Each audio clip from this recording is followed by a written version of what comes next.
Hey, this is Kat from Red Mountain Shaman, and I share shamanic wisdom through dreams, visions, nature, synchronicities, intuition, channeling, art, music, photography, and shamanic journeys.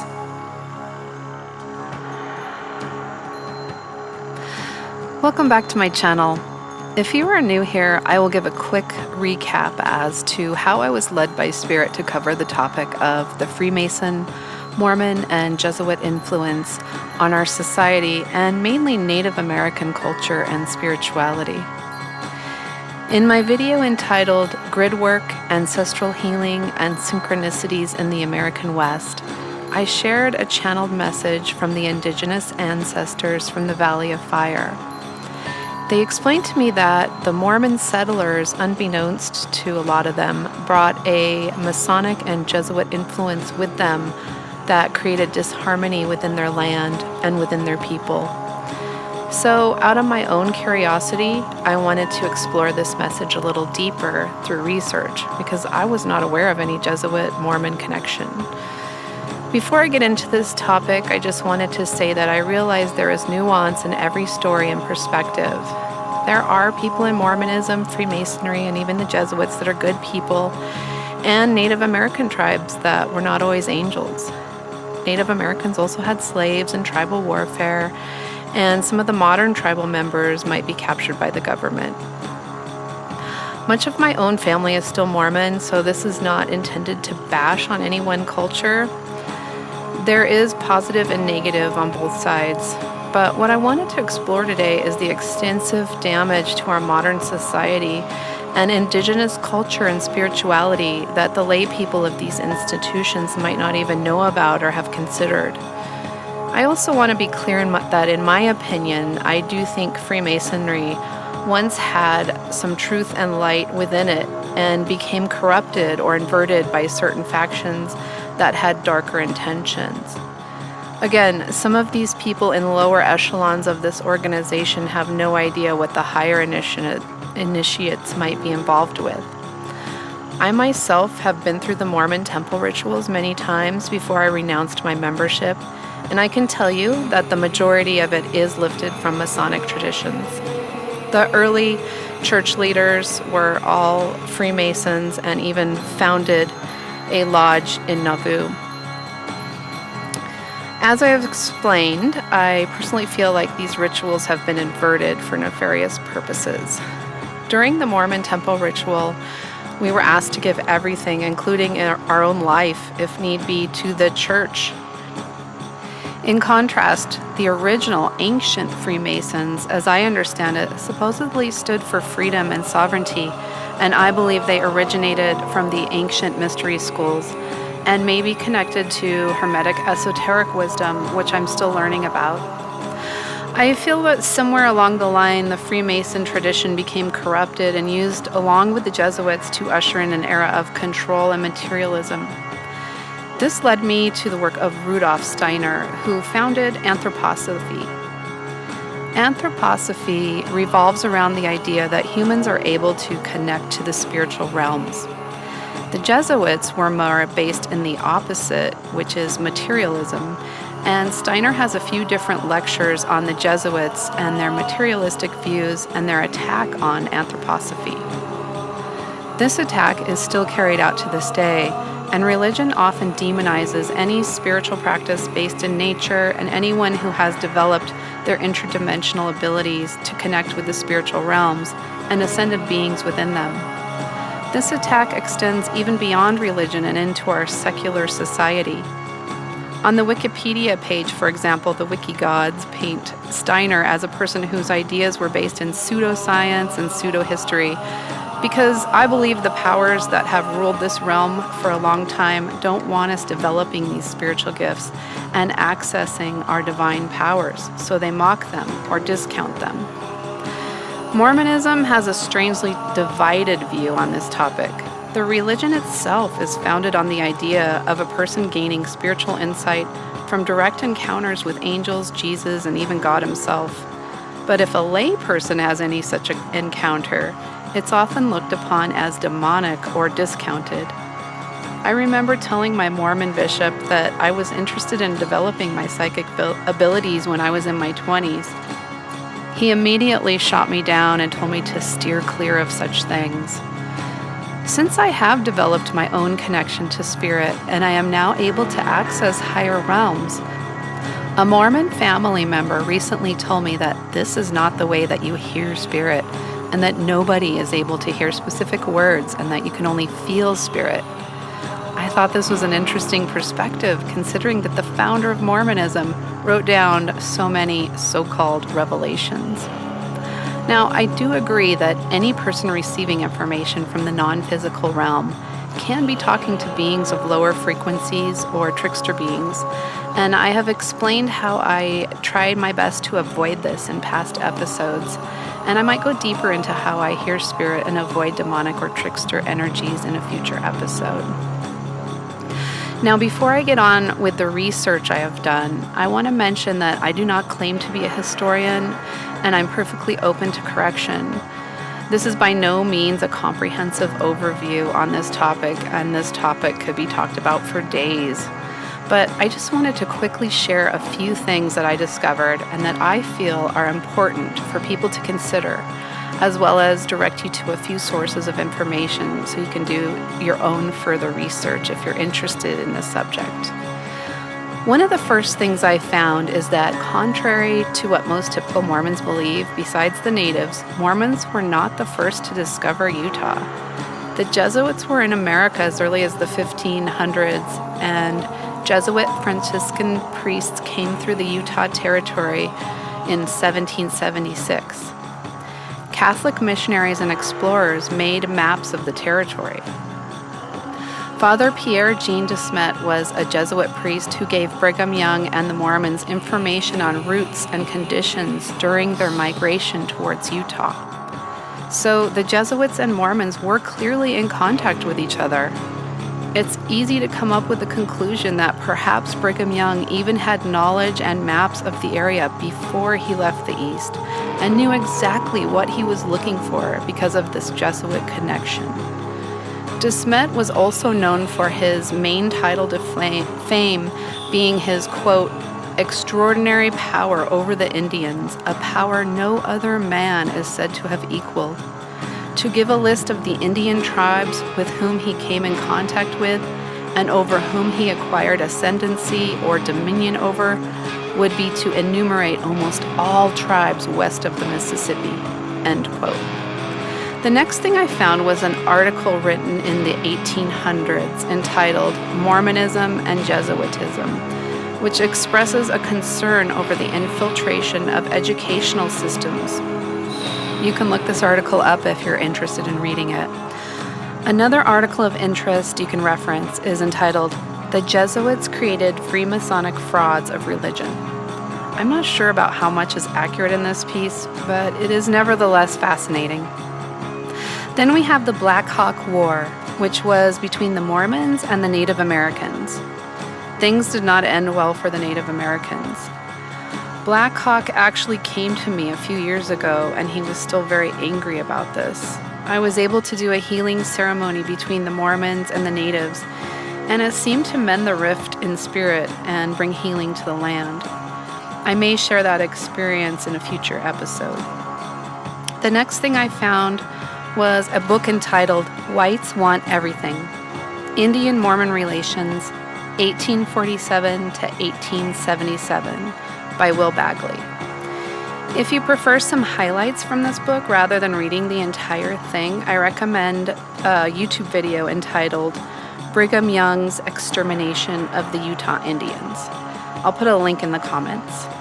But this is where the information gets pretty brutal. In my last video entitled The Return of Indigenous and Esoteric Spirituality, the message I channeled from the Elohim is that the circle dances of old will begin to resurface, which will help our people to connect with the Great Spirit and bring heaven to earth. In Brigham Young's office journals, there is an incident recorded where one of his minions complains about the Native American dance ceremonies. Once Brigham Young finds out about this, he orders the participants in these dances to be brutally whipped so that there would be an end to this practice. So there was clearly an attack by the Mormons on the spiritual practices that the Elohim tell me will be returning. The Mormons also took in natives as servants or slaves. Brigham Young saw fit to take their land. Their hunting grounds were encroached upon and their game was diminished by the Mormon settlers, so that in the end, their food supply was nearly gone and they were left starving. This is how slavery was imposed on the indigenous people of Utah and was justified by the Mormons. At one point, slavery actually became legal in Utah. One thing I found very interesting is that some Native Americans became involved in Freemasonry.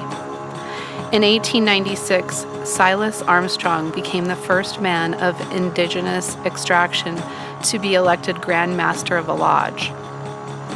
In her book Native American Freemasonry, Associationalism and Performance in America, Joy Porter writes, "Examining the Indian Masonic fraternal relationships tends to paint a picture of, if not rosy cooperation, then at least genuine and mutually enabling interaction.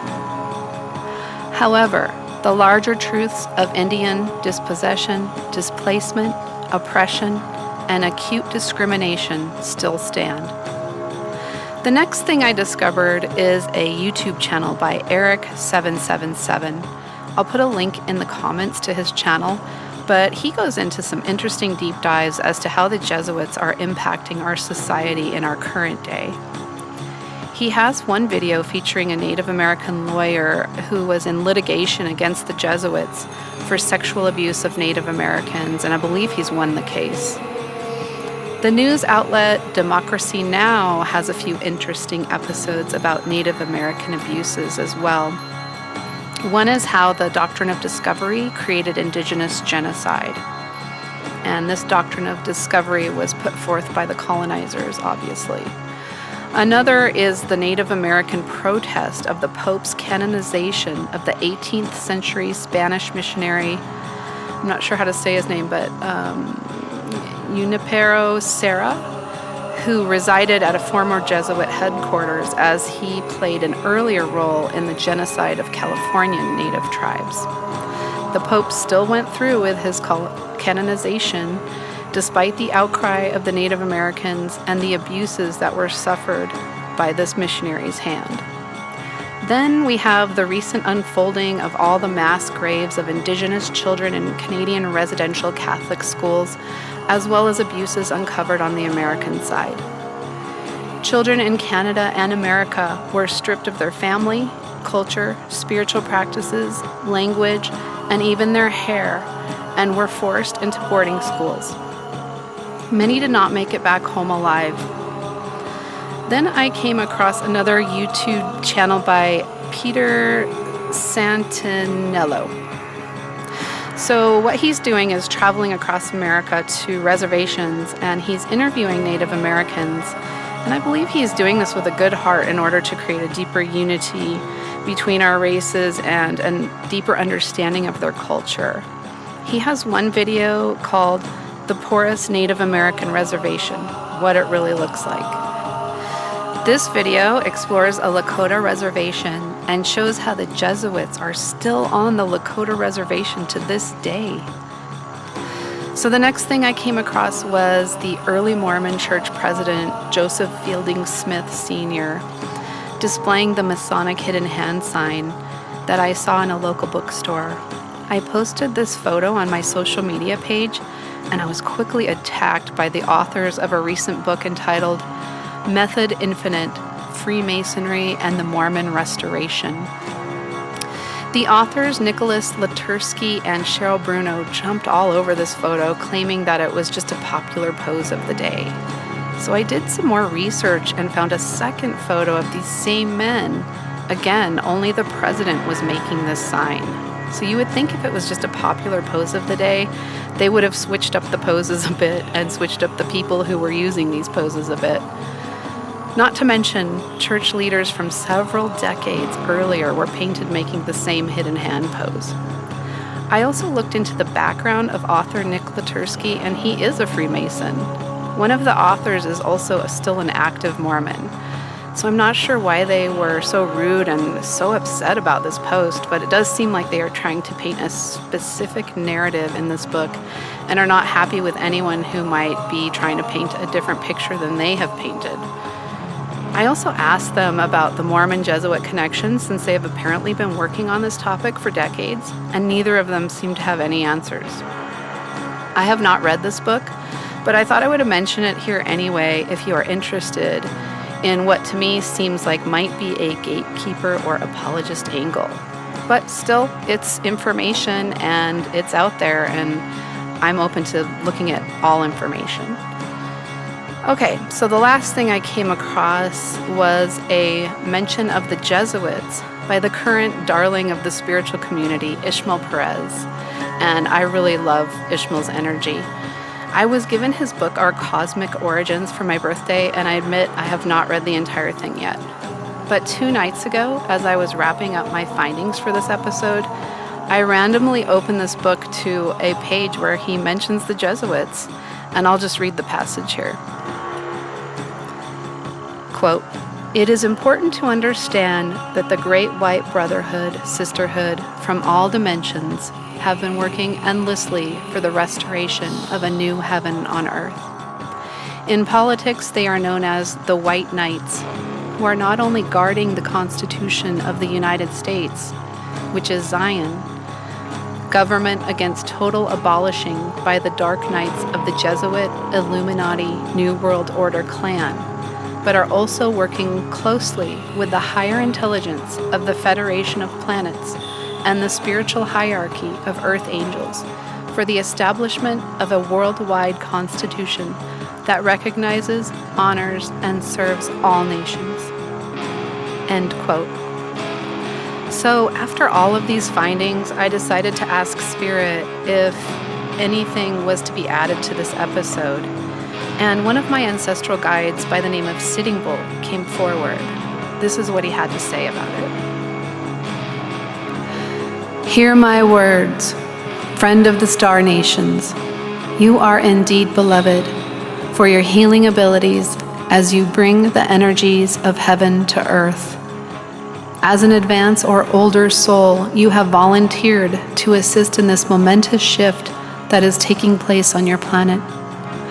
I wish to be a part of this assistance, as I have important information to disclose at this time that will allow humanity to see things for what they are, rather than living under false assumptions and narratives.